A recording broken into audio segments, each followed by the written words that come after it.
My name's Sarah Wanis. I work at our headquarters office in San Diego as your membership coordinator here at Citizens Climate Lobby. And it's a real privilege today to get to be here hosting this panel with so many really impressive youth activists today. So before I even introduce them, can we just get one round of applause?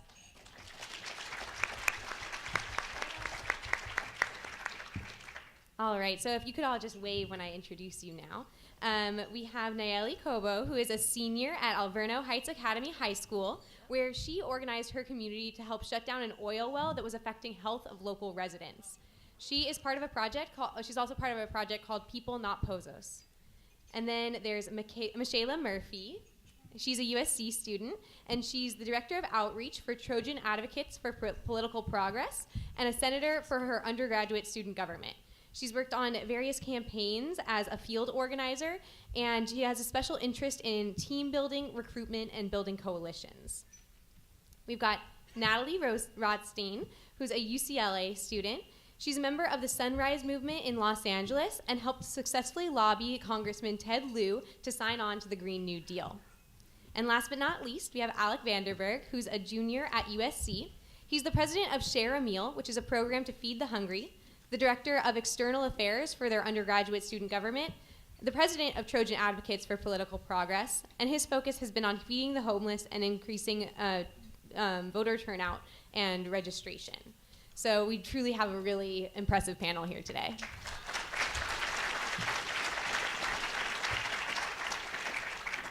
And we're going to be doing some time for questions. I have a couple questions planned for each of them, but we also want to hear any questions that you have for any of them. So we have some student volunteers helping out around the room with note cards. So if you have a question, write it on one of the note cards that either they will give you or that there should be some on your tables, and they'll bring them up to me and we'll get those questions asked for you. But to get us started, I was hoping that each of you could tell us a little bit more about what you wish people knew about being a young activist, in any order. Yeah, go for it. So I guess one thing that we were talking about earlier that I wish people knew about being a young activist is, especially in climate activism, a lot of the people who are doing this aren't necessarily here because we want to be. I wouldn't be going into politics if there wasn't an existential threat to me continuing to live. And yeah, a lot of people, it's oh wow, you're so passionate about this, you must be really interested in politics. I'm no, I don't want to die. That's one thing. Just going in order? I guess so. All right. I don't like talking like this. Hold on. That's better. Something that I think I wish people knew is that it's really hard. I've been doing my activism since I was 9 years old. Last year, I was invited to 2 proms, and I missed because I know going to a conference is more beneficial to the world. And it's just, I wish people would also educate themselves on the matter, not just depend on us, the youth, to save it. It's never too late or too early to dedicate yourself to create a change in the world, and I wish people would jump on that too. Yeah, that's it.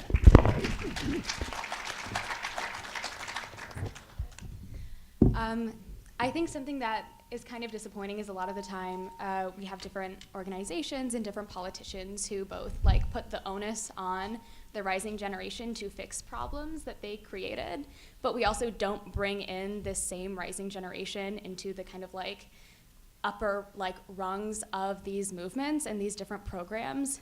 We can be more than people who get you coffee in an internship.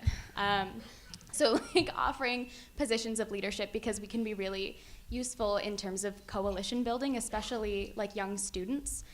You can build high school programs and college programs and have different levels of advocacy there as well. So I think just something that's frustrating is I think there's a lot of responsibility put on us, but similarly that relationship isn't extended back to the students.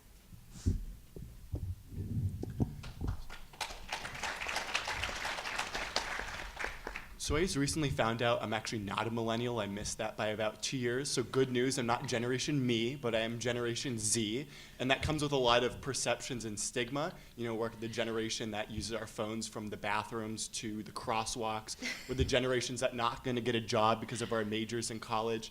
And so I think that we need to kind of break down generational barriers and really make sure that we have, you know, accessible outreach, and really making sure that it's not just using jargon, but it's making sure our language is accessible and inclusive of students, while making sure to not undersell us. And the second thing I would talk about is also just making sure that we're all aware that, especially across generations, we have different methods of advocacy, different methods of activism and advocacy. So it's really making sure that we accept a lot of those different means, whether that's protesting and marches, whether that's viral videos, whether that's social media, or whether that's more conventional strategies like calling members of Congress. So there's a wide diversity, not only in terms of the peoples in the movement, but also the ideas and the actions that everyone takes.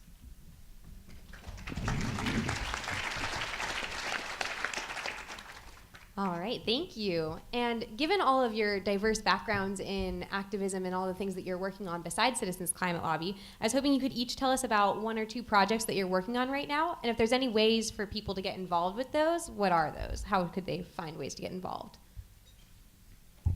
So I'm with Sunrise Movement, and in LA we have, I think, 2 main projects that are going on right now. The first is a project that's LA-based to get LA to basically a Green New Deal in LA, which involved, we had a campaign to stop 3 gas plants from being repowered by LADWP, and that part of it actually, finally a bit of good news, that plan actually was successful, and Mayor Garcetti announced last week that they will not be repowering those gas plants, and now we're continuing this fight though to, right now they're aiming to go to 100% renewables by 2045, and that is too late. We are trying to convince them we need this by 2030 at the latest. And so there's going to be a press conference this coming Tuesday. You can look into that. It's hosted also by Food and Water Watch. So that's like one thing that can definitely be done right now. And if you reach out to us through our Facebook page or anything, you can get involved in that. The second thing is right now, you guys, many of you probably heard of the national push for a Green New Deal.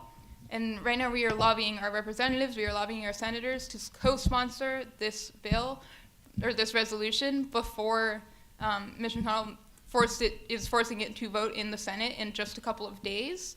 And so if you can call your representatives, call your senators, anything you can do for that is super helpful, especially because the Green New Deal and the Carbon Dividend Act that CCL is pushing work together. These are things that can work together, and the more things we have pushing us towards green energy, the better. And so yeah, just reach out. We're on social media. We have an email. It's just sunrisemovementlosAngeles@gmail. So feel free to reach out or talk to me after this. And yeah.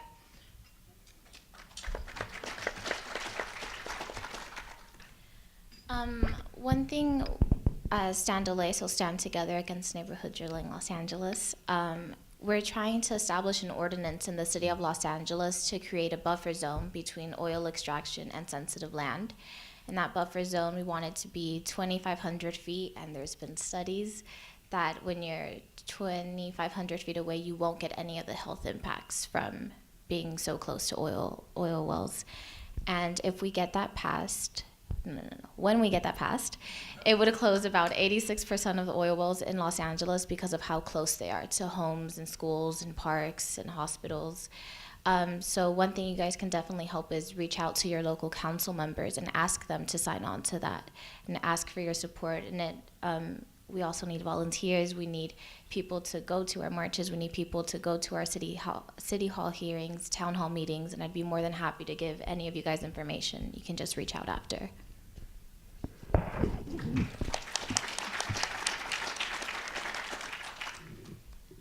So a lot of the work that I have been doing, at least recently, has been more campus-based.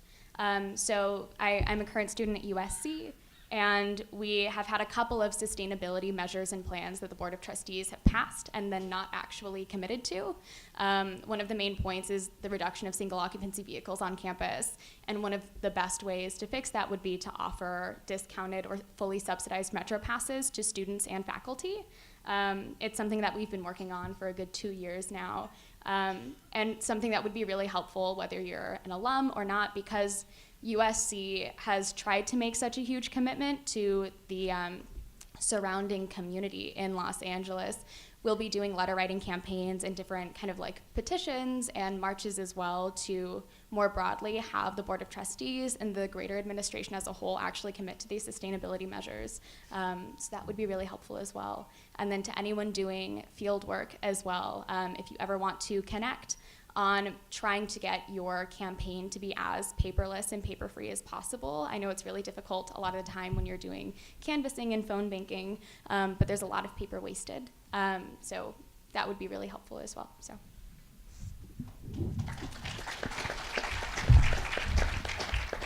So at USC, especially with the organizations that we're part of, we try to be proactive and reactive. So we proactively try to push for policies. We've met with the State Senator, Holly Mitchell's district director, to push for transit-oriented development around campus. But more than that, we especially like to be reactive, because especially with a lot of the stench coming out of Washington, D.C., we know there's always something on the agenda, whether it's the carnival circus of which nominee and former lobbyist is now up for the Department of Interior. So we always try to kind of call Congress and hold people accountable to that.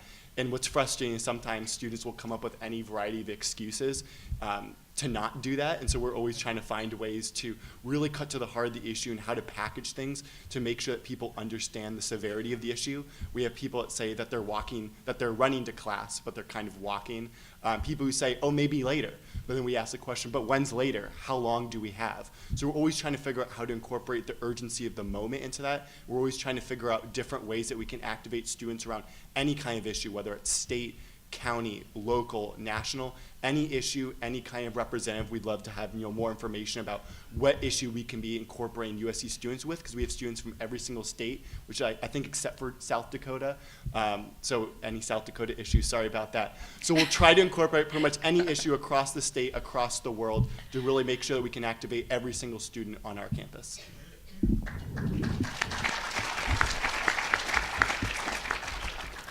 So Nalleli, as the youngest person on our panel, a high schooler who's already been involved in environmental activism for over 9 years, I was wondering if you could share a little bit more with us about how being a young person in environmental advocacy has both helped you and maybe proven challenging.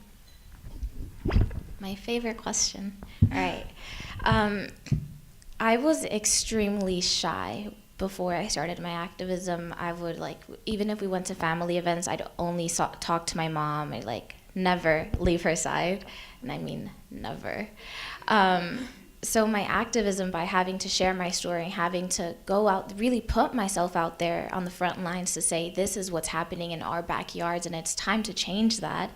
I went door to door knocking, I've been lobbying, and that has really showed me that I have a voice, and I have a voice that deserves to be heard, just as every single person in this world. And that has really taught me the importance of public speaking and about self-love and self-care and uplifting other people's voices, because it's such a scary thing to be up here and talk, be the only one talking. And one way it's challenged me, I miss a lot of school. I think the last time I checked, I've missed 23 days just this year. Yeah. I'm gonna get in trouble. Another thing is that I've missed a lot of school events. I've only been to 2 football games my entire 4 years of high school. I've missed 2 proms. I've missed all kinds of things because I know the importance of the work I'm doing, and I know that being at a conference or sharing my story will be more beneficial to not only my community, but ultimately the world, than having a picture of me at prom on my wall. And it's really difficult when you're an 18-year-old that wants to have that social life, but you have to know that what you're doing is not only helping you, but your community, and that's what's more important.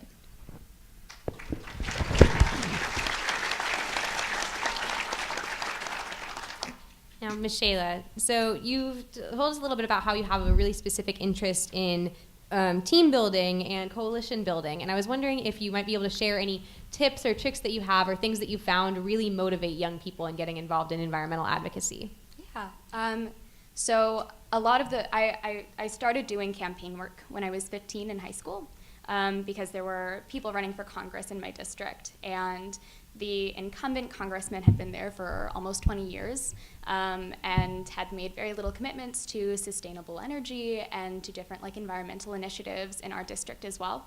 And so I would posit that a lot of the time when movements don't have a lot of young people, it's really just a product of young people not knowing that they can be involved.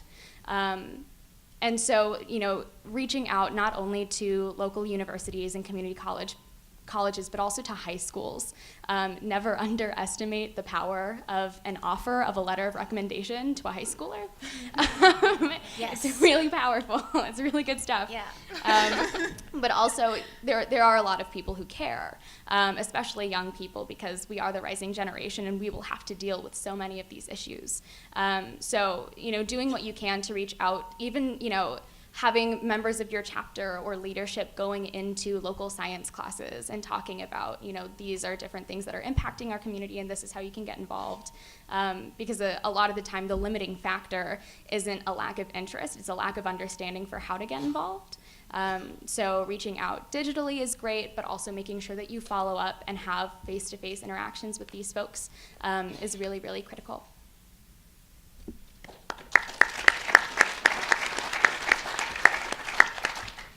Now, Alec, you've worked on a lot of different things, not just environmental advocacy. One of your other big involvements on campus is with feeding the hungry. So I was wondering if you could talk a little bit about the intersectionality of advocacy work and how you see the interplay between all the different work you've done. Yeah, so intersectionality sounds like the Scrabble word of the day, but essentially it's just making sure that not only the right people are at the table, but that everyone is at the table, especially when we're talking about issues like the environment. It's not just folks whose passion is the environment. It's folks who care about environmental justice. It's folks who care about housing affordability and transit. So it's really making sure that we break down the barriers of not only who's interested in what, but which communities are effective. Because ultimately, this is an issue that we can't run from. We always hear about these stories about the super rich trying to have different layers in Utah to hide out when climate change create some kind of like asteroid, who knows what that's going to entail. But the rest of us, we're all going to be here, and we're dealing with the consequences in the here and now, especially for younger generations, and making sure we reach out to those young, diverse populations. We're going to be living through this for decades and decades, even if we get that far. So it's really making sure that it's not only diverse amongst ideas and ideals and policies and politics, but really making sure that people are diverse, and especially making sure that we have people represented of every generation, as all my fellow panelists can attest to.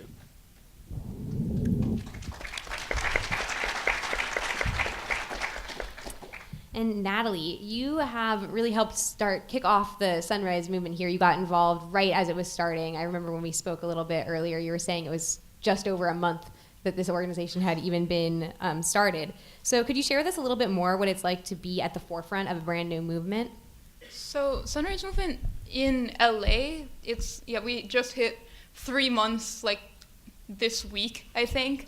But the organization started in 2017 with a bunch of people from all over the climate movement, and they just sat down and they strategized for like a year to build the framework for this movement. And then after a little while, it just kind of took off and started spreading all over the country. And so I think for Sunrise specifically, I was helped a lot by the fact that we had that framework to use that they had built for us, and that allowed us to go and just take off.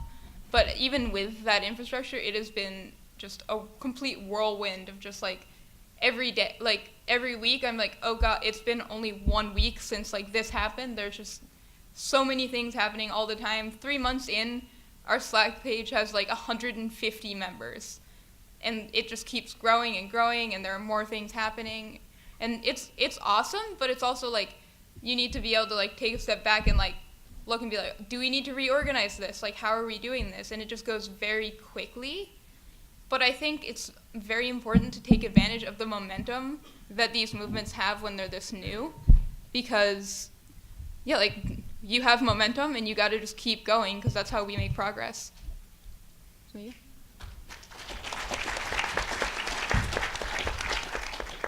Great, and now we're going to take some audience questions. So if you have a question too, don't be shy about it. We've got note cards out there for you. So write your questions down on note cards and just kind of wave it, and one of our student volunteers will help get those questions up here.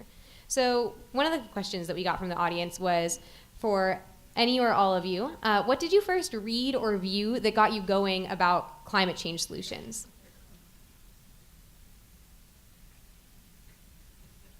Who wants to go? I'm going. All right. So I didn't read anything, or I lived the thing. So I grew up next to an oil well. I was 30 feet away from an oil well, to be exact. And the oil well is called Alanco, and they operate on land that's leased to them by the Archdiocese of Los Angeles. So we like to say we're fighting two monsters, the oil industry and the Archdiocese, but we're not attacking the faith. Like, that's not the thing.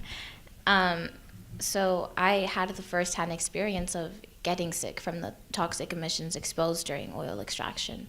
So I got body spasms. I got to the point where I couldn't walk, heart palpitations. I had to use a heart monitor for several weeks, headaches, stomach pains. I have asthma now, and that's something I'm always going to have to live with. And unfortunately, I have a higher risk for developing cancer in the future. And there's a lot of other things I don't know if they'll pop up when I'm older, and that's something that's really scary because of where I had to grow up, because I had to live in an affordable housing building, because I come from a low-income family, a single mom, an immigrant mom, an immigrant father, and knowing that the oil industry does studies to see which communities are most vulnerable to not fight back because we don't have the proper access to education that tells us about our rights. So that's why I started to fight. And I've always been told, like, okay, you're only 9 years old, like, you don't know what you're talking about. Okay, I don't know all the science behind it, and that's why we have scientists on our side. That's why we have PhD people and different things like that. But I know my story. I know my community story, and that's what I'm going to share. That's what's going to make a change to get people to resonate with us and to fight with us. And so that's why I started to fight.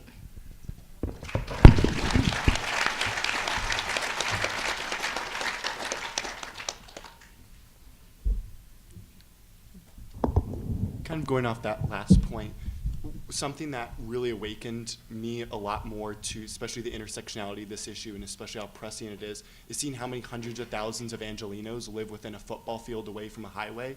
And so when we take a look at like transit-oriented development, it's not just about making sure we reduce traffic gridlock. It's really making sure that we don't pollute people's lives and put them in positions where they're forced to live with pollution and have things like body spasms at the age of 9 years old. So it's really making sure we cultivate a society and have an urban planning infrastructure to make sure that we have a society that's conducive to the health and well-being of all people, not just sustainability.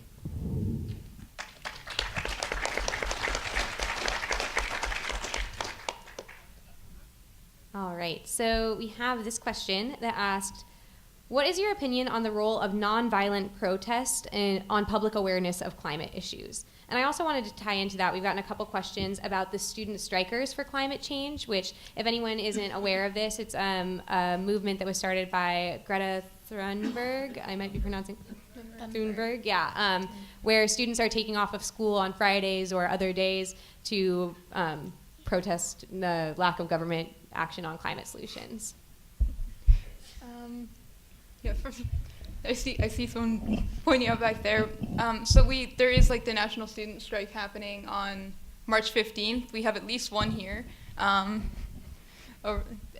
yeah, just spread the word about it. It's important for people to know about that happening. And yeah, again, people have been striking on Fridays for it. And for the thing about nonviolent civil disobedience, or like nonviolent protest, I think personally, from my experience, it has its place. It's how we get our attention from people. It's how we get, and the nonviolence is how we get people to join us. It's how we get the attention, and we don't turn people away. I don't think it's the be-all, end-all of activism. So much of activism And the more you become involved in this, the more you realize this.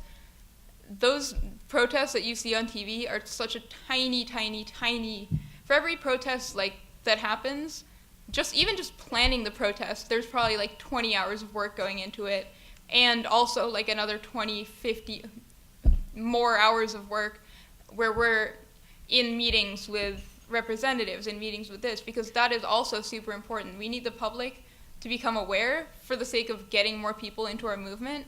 But once those people are in the movement, we need to be directly putting pressure on the people who can actually make these things get fixed. Yeah, I would completely agree. I think a lot of it is just making sure that your movement is exhaustive in what it does.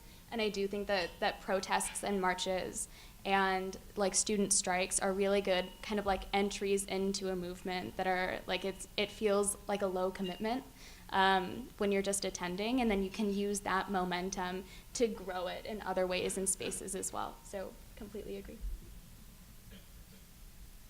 Great. So the next question was, Michaela already shared with us some good tips about recruiting young people, but I was wondering if anyone else had any good tips about recruiting young people or getting young people motivated, and also an elaboration on the science class question. They wanted to know if you meant any specific level, like high school or college campuses, or any specific film or speaker recommendations. Yeah. So I'm going to sit a little closer. Going off that, something that we did with a few of the congressional campaigns when we were recruiting like high school interns is we would go into like AP Gov and Econ and history classes to let people know about the different campaigns that were at their kind of like disposal for involvement and the different candidates and what they stood for. And something that we've similarly used in terms of environmental advocacy is going into AP environmental science classes and biology classes at local high schools as well, to let people know about different ways for involvement in their own communities and different organizations that they can reach out to and join. And yeah, so that's kind of that elaboration.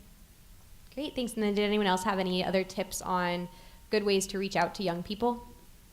A small thing, stop having your meetings at like 6 on a Tuesday. We have homework, we have classes, we can't go.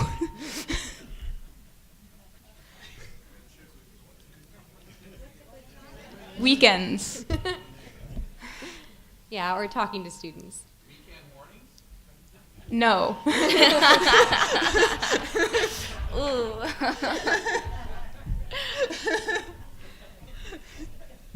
All right. So we got 2 questions of this variety. I think this one says it pretty well. It says, I have the impression that many people your age are apathetic and don't register or vote. Is this correct? Or how can we get them engaged?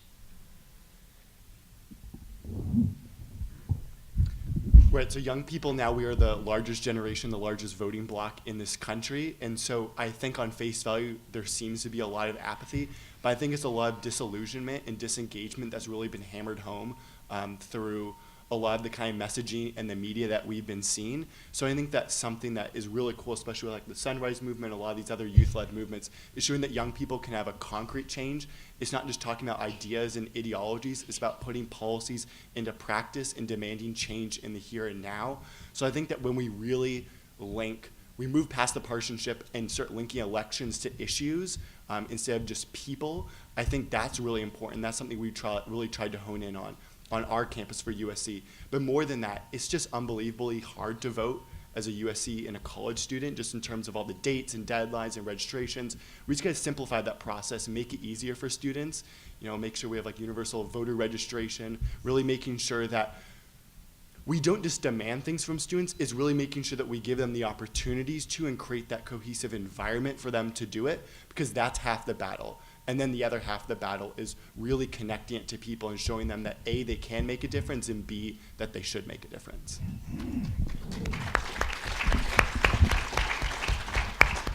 College campus voter suppression is a big, the 2016 elections, I got in line to vote at 6 p.m. thinking, okay, I'm gonna go, and then I'll go and I'll get dinner afterwards and whatever. By the time I got to vote 3.5 hours later, the election had been called. Yeah. So, like, making sure voting is accessible and making sure that there are candidates that catalyze people, that people want to go vote for. That's, I think, the two biggest things.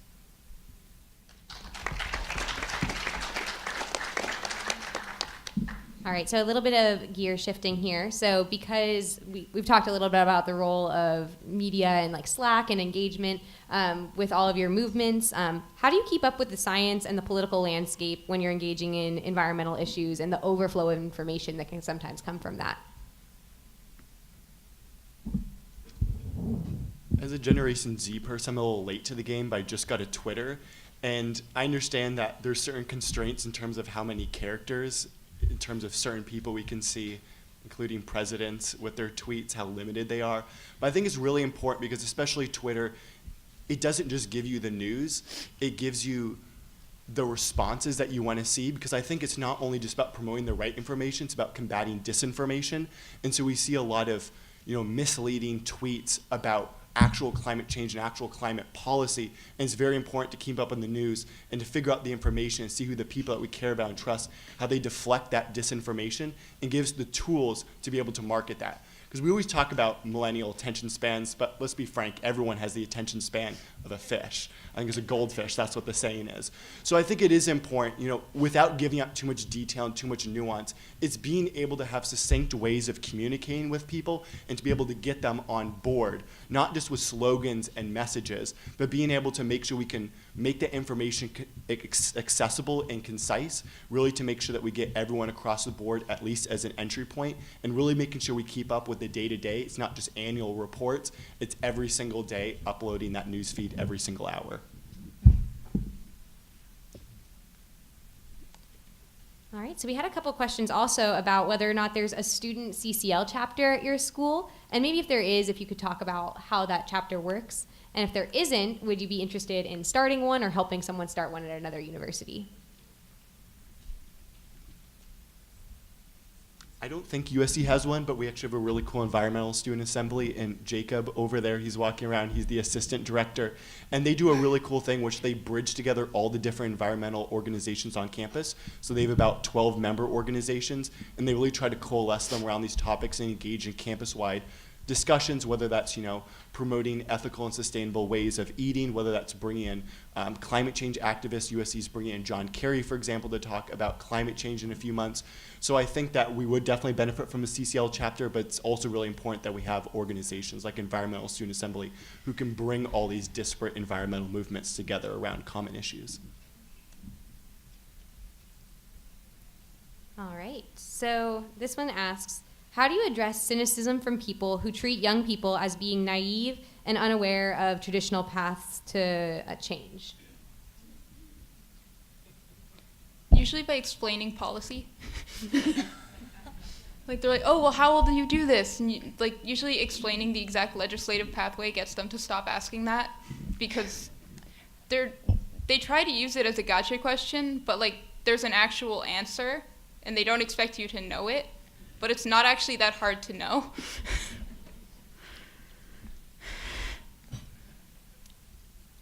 Anyone else? I feel like, for me at least, I know that I still have a lot to learn, and I really appreciate any guidance in that matter, but I still understand things. I'm not you don't need to have to spell it out. I just need to be told how to do it, because I don't know how to do certain things. So just helping us and guiding us, not treating us like we're two or something. Also, in terms of what do we mean by traditional, a lot of times we see the new activism, we're just really trying to re-energize and channel that energy from the 1960s and 1970s. So I think that's what's traditional. I think we're trying to bring it back to the root of the movement and really trying to recatalyze that energy and activate people no matter where they came from and no matter which method they want to use. Yeah, that's going. Yeah, let's hear from the 1960s. All right, so this one addresses, there's a video recently where a representative was talking to children activists and kind of being discouraging. So this person was asking what message you would send to any young people who feel discouraged in climate activism. I feel like since I've sometimes feel like overwhelmed because it is a really big thing that we're working for and we're fighting for, and just reminding yourselves that you can do it. It's never too early or too late to make a difference, and your voice deserves to be heard by every single person, and just reminding yourself that what you're doing is gonna make a change, and change is slow. Like, I've been working for 9 years and I'm only 18, and we've shut down wells, yeah, but we still have so many other wells to go. And just really reminding yourself that what you're doing isn't for you, but for a community and for your people and for entire generations, and not just this generation, but generations to come. And that's what we need to fight for.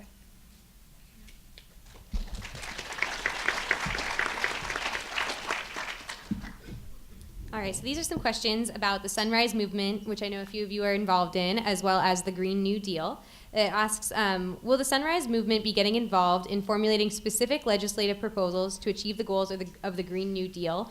And also how you might address people who might say that the Green New Deal is, some criticism says that it's vague, and how you address that.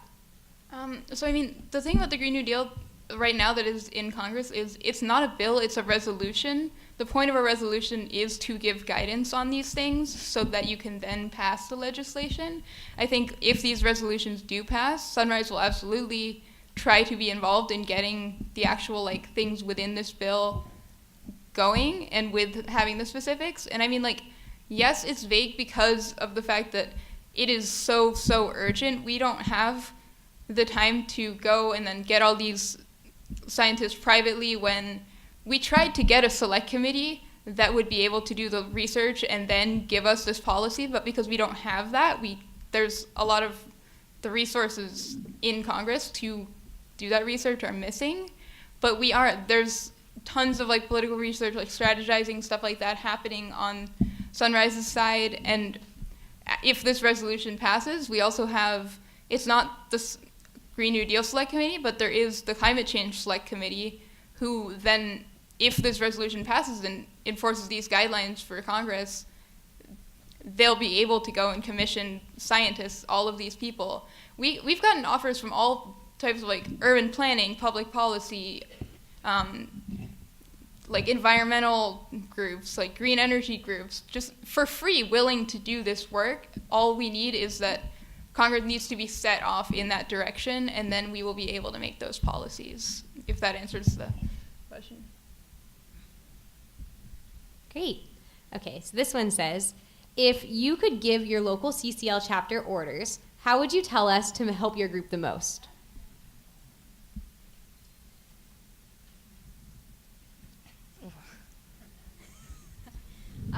Something that I think would be really helpful, especially for environmental groups on campus and any kind of politically engaged organizations, at least at USC's campus, something we would really benefit from is just representatives from the chapter coming out to our different organizations' meetings and talking about your agendas and visions and game plans for the work that you want to do, and telling us how to be involved.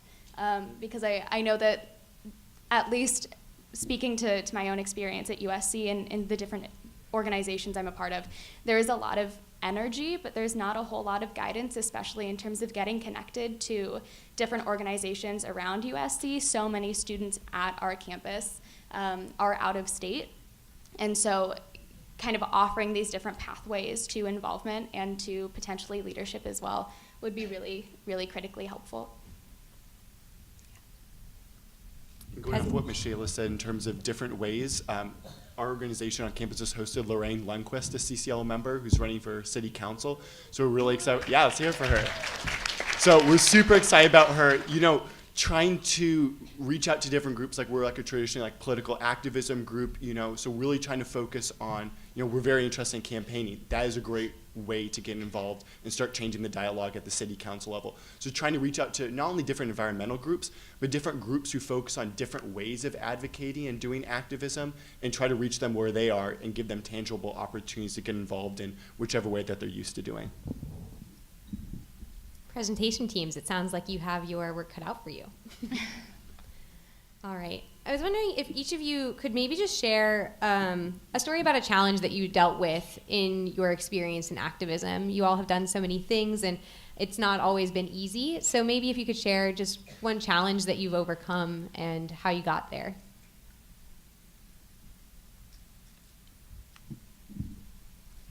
I think for us, especially as an organization on a college campus, it's not just about building coalitions. It's not just about building consensus. It's about building communities. And that's how we're trying to create more sustainable change, because it's very frustrating to have 30 people in a room one night. 2 weeks later, you're down to 8. So it's how do we keep up that momentum? How do we keep up that drive for change? And that's always been kind of a constant struggle for us. So in something that we figure out, it's all about building those relationships, building those communities, because we do the things that we do not only because we care about these things, it's because we care about the people who care.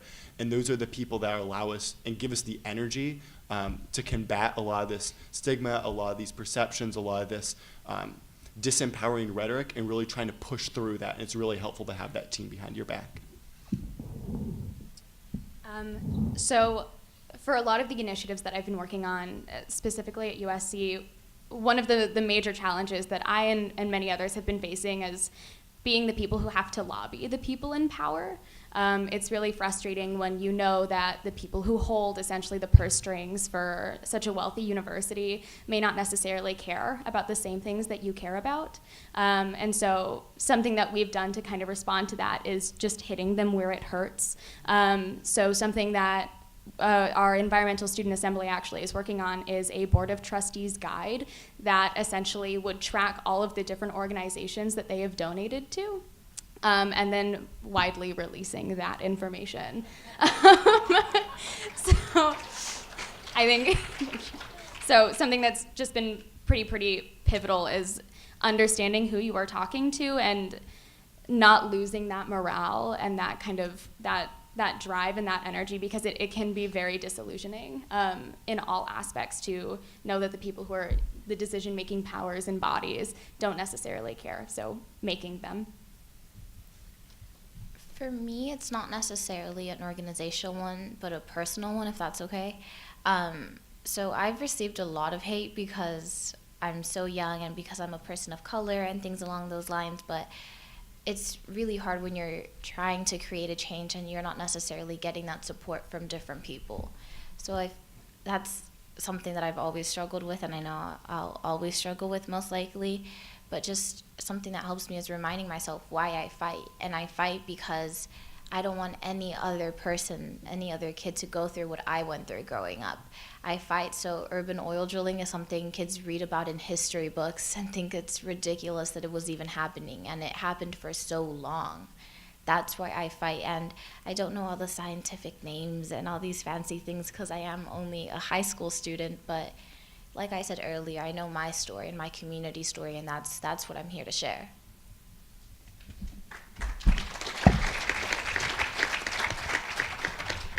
For me, I think it's also kind of more of a personal one. It's just trying to find balance, trying to balance activism, trying to balance school, trying to balance like taking care of myself. And I'm even still I struggle to figure this out just because of how strongly I feel about these things. The other day I was at school, I went to school on campus, spent 16 hours on campus doing work, came home, on the way home, decided to start brainstorming for a speech that then made me super anxious and I couldn't sleep the entire night, and then went to school for another 14 hours, and then came, and it's just endless, grinding at you, and it's super important to learn you need to take care of yourself, you need to find balance. Sometimes you need to be able, even if you care so much about these things.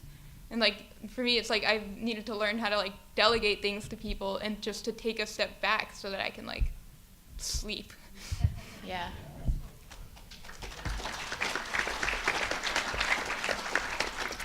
And then to turn that right back around, I was hoping each of you could share a moment of success, because you're all such successful examples. Going in the same order?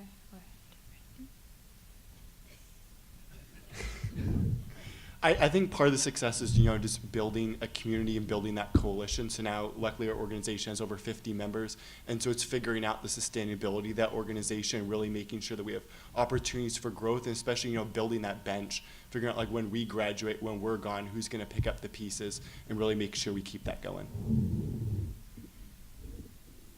question. I think for me, it's all about little victories. And a lot of those victories are just simply like communication and coalition building as well. And so I think for us, even when an initiative like may not go through, the relationships that you build along the way and the way that you expand the movement on the way to that result is still a win, even if there's a loss.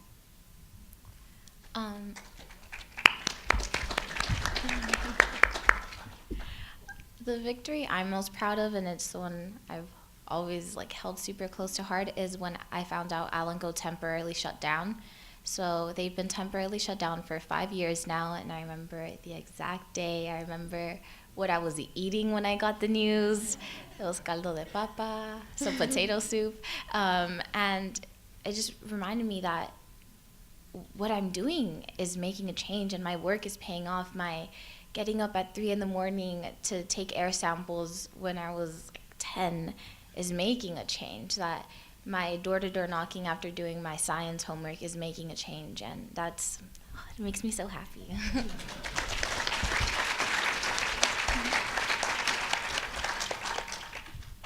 So I know like one of our biggest victories that we've had just in our short time is recently was with the LADWP gas plants plan, where Garcetti, after like showing up at public comment meetings, like talking to these city council members, talking to the LADWP commissioners, we got the announcement that they were not going to be repowering these gas plants. They were going to cost the city $5 billion, and that $5 billion was going to go into clean energy infrastructure instead.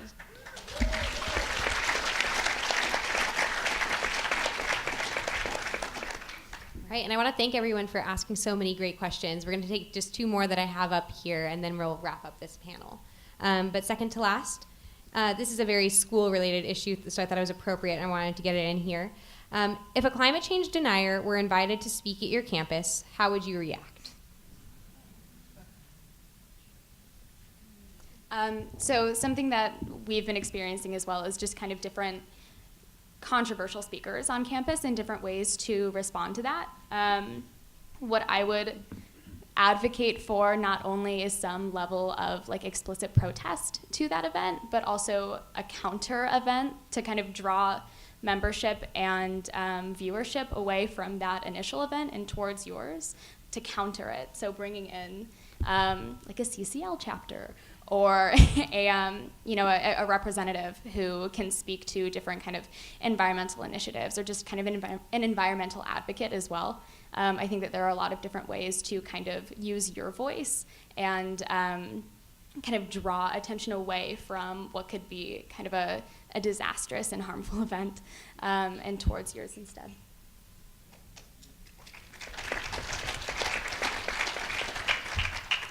I don't think my school would have that just because they're like so like into the environment, but if they did, I'd be obviously upset, but I'd also be excited because it'd give me that opportunity to like really target them and say, oh, you need to do your job, this and that, and it just give like, they can't run away from me at that point. Like they're there for an hour talking to me, like they're gonna put up with me for that hour.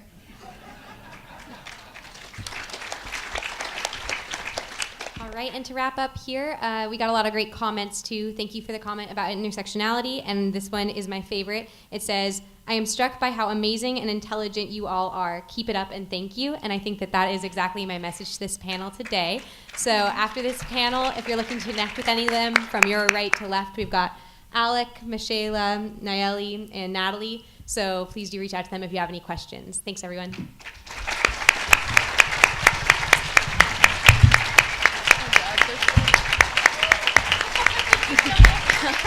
Sit back down.